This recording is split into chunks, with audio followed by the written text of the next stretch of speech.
नमस्कार विद्यार्थियों, मैं विकास कुमार जैन, सहायक आचार्य राजकीय विद्या महाविद्यालय कोटा। आप सभी का राजकीय विद्या महाविद्यालय कोटा के यूट्यूब चैनल पे हार्दिक स्वागत करता हूं।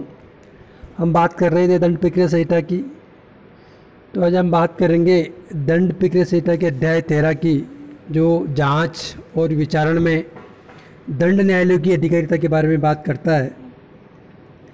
ये गोल्डन रूल है कि हर मामला उस न्यायालय द्वारा विचारणीय होगा जहां अपराध किया गया है। इस नियम के कुछ अपवाद भी हैं। गोल्डन रूल यही है कि प्रत्येक अपराध की जांच व विचारण उस न्यायालय द्वारा किया जाएगा जिसके क्षेत्राधिकार में अपराध हुआ हो। लेकिन सीआरपीसी में इसके कुछ अपवाद दिए हुए हैं। कुछ ऐसी परिस्थितियां भी हैं कि अपराध किसी अन्य न्यायालय के क्षेत्राधिकार में हुआ हो और उसका विचार जांच और विचारण को अन्य न्यायालय करता है। इसमें कुछ परिस्थितियाँ दी गई है जिसकी हम सेक्शनवार अध्ययन करेंगे।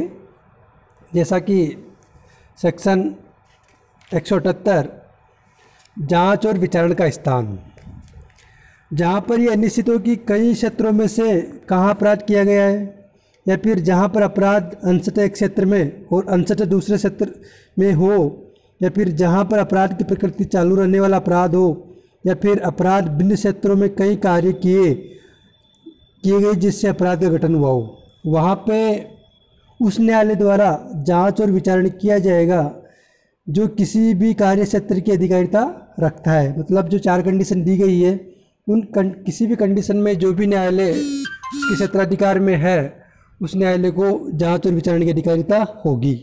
उसके बाद आता है धारा 179, अपराध वहाँ विचारणीय होगा जहाँ कार्य किया गया हो या परिणाम निकला हो। देखो, जहाँ पर कोई कार्य किसी क्षेत्राधिकार और परिणाम दूसरे क्षेत्राधिकार में निकले, मतलब अपराध किया कहाँ और उसका परिणाम दूसरी जगह निकले, तो दोनों ही न्यायालय को उस मामले की जांच और विचारण करने की अधिकारिता होगी। जैसे एक व्यक्ति है जिसको किसी व्यक्ति द्वारा एक न्यायालय के क्षेत्राधिकार में घायल कर दिया जाता है और वो दूसरे न्यायालय के क्षेत्राधिकार में जाके उसकी मृत्यु हो जाती है, तो दोनों ही न्यायालय को उस मामले की सुनवाई की अधिकारिता होगी। उसके बाद बात करते हैं जहाँ कार्य अन्य अपराध से संबंधित होने के कारण अपराध है, वहाँ जांच और विचारण का स्थान क्या होगा। तो इसमें धारा 180 कहती है कि जहाँ कार्य किसी अन्य कार्य से संबंधित होने के कारण अपराध है, उस अपराध की जांच और विचारण जहाँ पर दोनों में से कोई भी कार्य हुआ हो उस न्यायालय द्वारा किया जाएगा।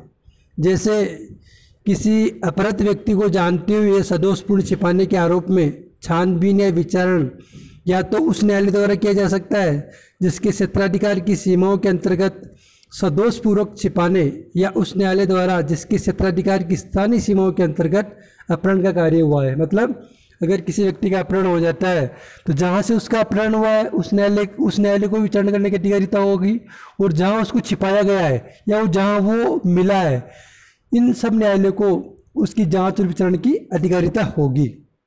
कुछ विशेष परिस्थितियों में जांच और विचारण का स्थान क्या होगा। जैसे 6 प्रकार के अपराध हैं, जिसमें ठग सहित हत्या, डकैती सहित हत्या, डकैतों की टोली का सदस्य होना, या फिर अभिरक्षा से निकल भागना।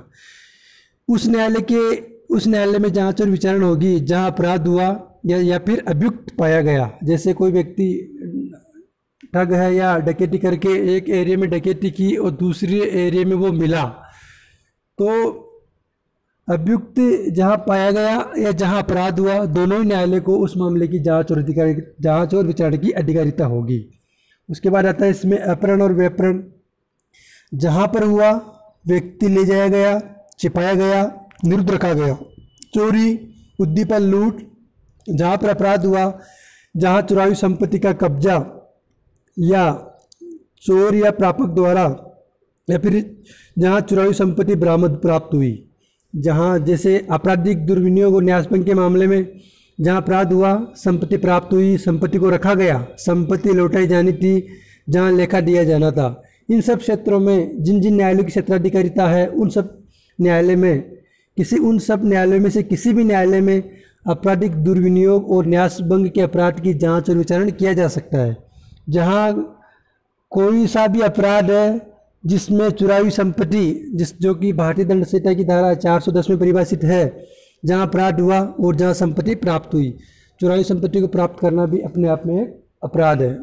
उसके बाद आता है धारा 182 जो कि चिट्ठी पत्री से संबंधित है, पत्रों आदि द्वारा किए गए अपराध।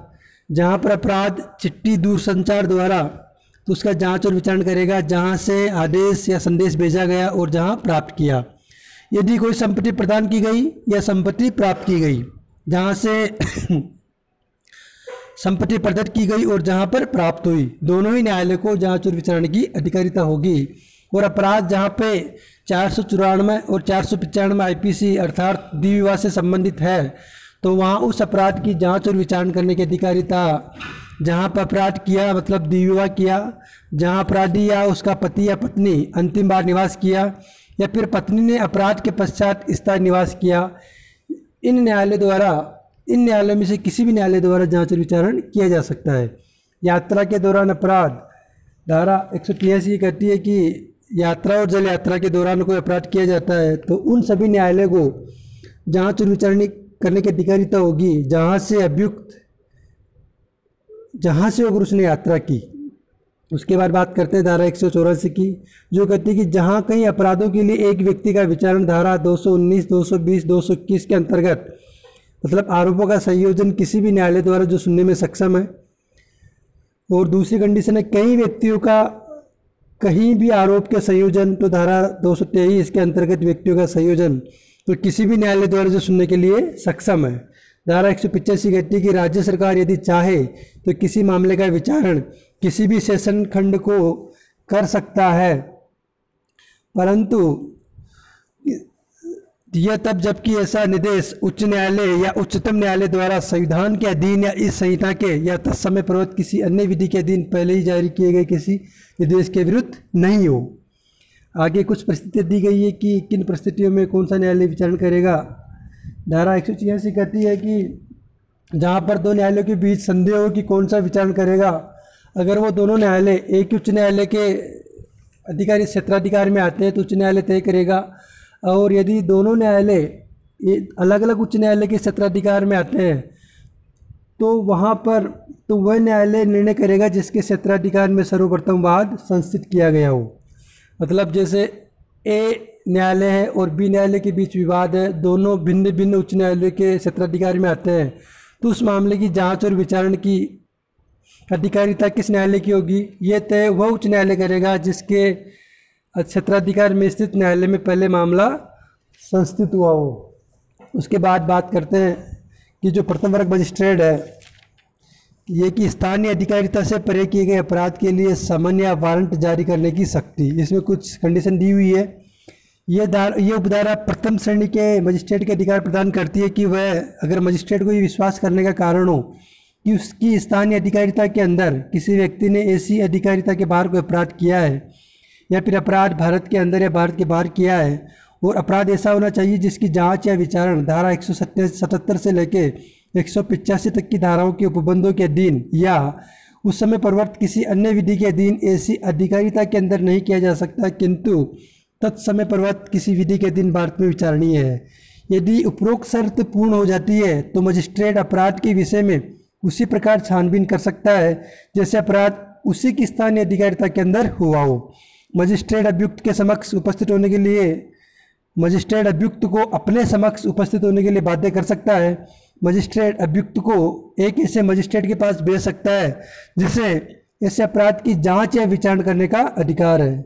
यदि ऐसा अपराध मृत्यु से या आजीवन कारावास से दंडनीय नहीं है और अभियुक्त इस धारा के अधीन कार्रवाई करने वाले मजिस्ट्रेट को समाधान रूप से जमानत देने के लिए तैयार और इच्छुक है, तो ऐसी अधिकारिता वाले मजिस्ट्रेट के समक्ष उसकी हाजिरी के लिए प्रतिभूत सहित या रहित बंधपत्र ले सकता है।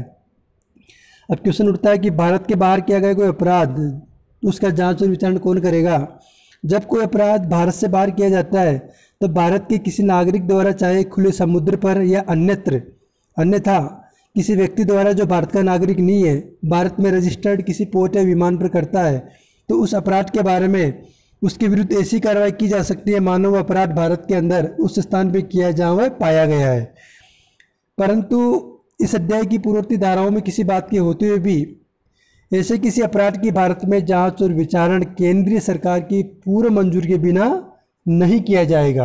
अर्थात अगर कोई व्यक्ति भारत के बाहर अपराध करता है या विदेशी कोई व्यक्ति भारत में अपराध करता है तो उसकी जांच और विचारण उस न्यायालय द्वारा किया जा सकता है जिसके क्षेत्राधिकार में वो व्यक्ति पाया गया है, लेकिन इससे पूर्व सेंट्रल गवर्नमेंट की अनुमति लेना आवश्यक होगा।